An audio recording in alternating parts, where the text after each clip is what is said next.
नमस्कार। मोहन भक्ति में आप सभी का बहुत बहुत स्वागत है। श्री कृष्ण की भक्ति के बारे में आप सभी जानते हैं। उनके भक्त उनका नाम जब लेते हैं तो बिल्कुल उसमें रम से जाते हैं। लेकिन दर्शकों उसको अपने शुद्ध करना होगा। जैसे मंदिर में आप सोचते हैं कि भी ये मत करो, तो इसी तरीके से अपने शरीर में जो मांस मदिरा ये डाल देगा तो आत्मा रोती है अंदर से, और वो आत्मा रोएगी तो समझो परमात्मा रोता है और आपका कहीं भी भला नहीं हो सकता।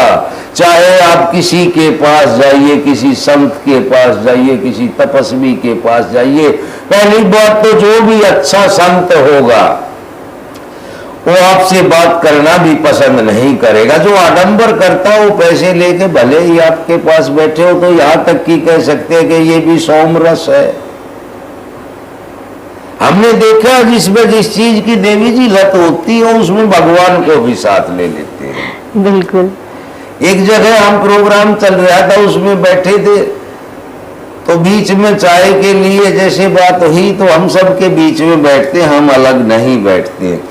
तो उसमें एक प्रश्न किया एक सेवक ने कि गुरुजी भगवान श्री कृष्ण तो गोपियों के साथ खेलते थे, भगवान श्री कृष्ण तो मतलब जिसमें जैसी आदत वैसी बता, तेरे को ये पता है कि भगवान श्री कृष्ण कौन थे, क्या था, उनके बारे में तू क्या कह रहा है? बोले ऐसा बताते हैं। तो उसको मैंने बताया कि ऐसा कुछ नहीं था।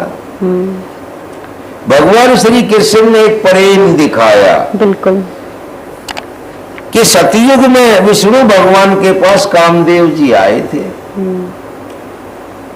और ये कि मैं बड़ा हूं शर्त लगाने लगे तो विष्णु भगवान बोले भाई मैं द्वापर में आऊंगा कृष्ण के नाम से और तेरे साथ मैं खेल लूंगा, प्रेम करूंगा, लेकिन उत्तेजित कामना उत्तेजित तेरी है भी नहीं हो सकती, तब देखेंगे।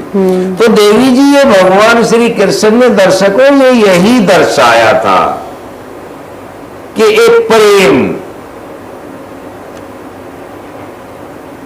ये औरत एक शक्ति है, एक देवी है, जगत जननी है, जो इस किस्म की भावना रखते हैं वो अपने स्वार्थ के लिए ऐसा बोलते हैं। कई लोग मैंने देखे जो मदिरा पान के आदी है कि हम तो भैरव के पुजारी हैं, भैरव को वहां शराब चढ़ती है। तो देवी जी किसी भी देवी देवता के ऊपर ऐसी बातें नहीं होती।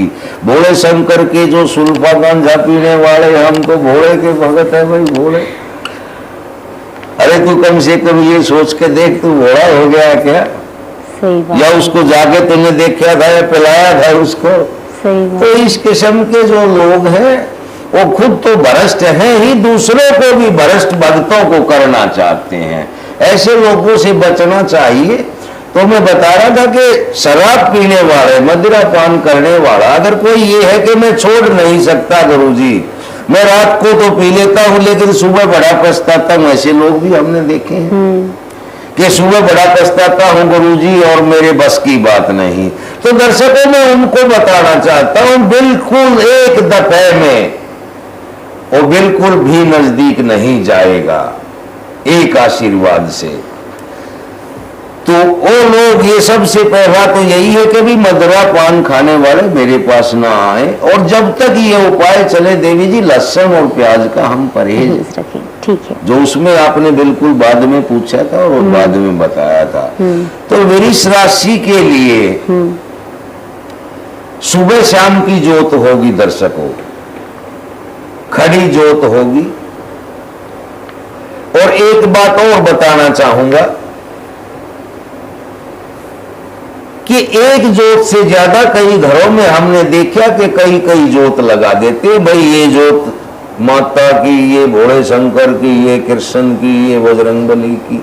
और मेरा कहना ये है दर्शकों कि एक जोत से ज्यादा जिस घर में भी लगेंगी, ये पहले भी बताया है और फिर बताता हूं, जिस घर में भी लगेंगे उस घर में कभी भी सुख शांति नहीं होगी, क्योंकि भगवान तो निराकार है, वो तो एक है, हम उसको अलग अलग करते हैं। तो तो ज्योति एक होनी चाहिए। खड़ी ज्योति होगी, देसी घी में ही ज्योति लगेगी। और ज्योति के बर्तन दर्शकों दोनों टाइम साफ करने अनिवार्य हैं। और ज्योति जो बची हुई होती है, जैसे हमने सुबह लगाई थी और शाम तक वो रखी मिलेगी, शाम को पूजा करने जाएंगे तो उसको एक पॉलीथीन बना लीजिए, उसके अंदर डालिए और फिर बर्तनों को साफ कीजिए। और वो जो ज्यादा इकट्ठी हो जाए, कभी हरिद्वार या जमुना जी जाते हो तो वहां जल प्रवाह उनको कीजिए। दूसरा होगा कि पानी का कलश इसमें भी रखना है, जो सुबह शाम एक ही जगह, जैसे सुबह हमने रखा था पूजा के स्थान पे, शाम को उसी तरह जिस तरह हम बर्तन साफ पूजा करने गए, बर्तन साफ हम करते हैं, तो बर्तनों के साथ उस पानी के कलश को भी चढ़ाइए। जहां भी आपने एक स्थान बताया था कि एक स्थान बनाओ, उसमें वो नाली में पानी नहीं जाना चाहिए, उस स्थान पे उसको चढ़ाइए और बर्तनों के साथ उसको कलश को भी साफ करके और ताजी भर के रखिए और फिर अपनी पूजा कीजिए।